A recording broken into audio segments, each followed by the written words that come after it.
ایک اور دعا ہے جو بلاؤں سے حفاظت اور نعمتوں کے زوال سے بچنے کے اعتبار سے. عن عبد الله ابن عمر رضی اللہ عنہما قال كان من دعاء رسول الله صلی اللہ علیہ وسلم اللهم إني أعوذ بك من زوال نعمتك وتحول عافيتك وفجاءة نقمتك وجميع سخطك.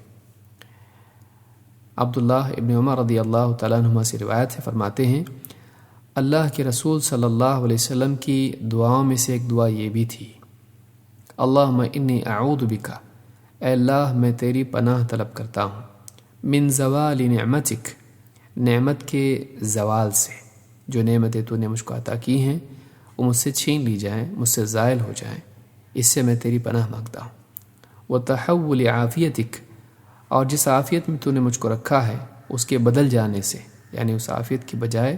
برے حالات آئیں، اے اللہ میں تیری پناہ مانگتا ہوں. وفجاءۃ نقمتک، اور اچانک سے تیری طرف سے پکڑ آ جائے میری، اس سے بھی میں تیری پناہ طلب کرتا ہوں. وجمیع سخطک، اور ہر قسم کے تیرے غصے سے میں تیری پناہ مانگتا ہوں، یعنی کوئی ایسا کام مجھ سے ہو جائے جس سے تو ناراض ہو جائے،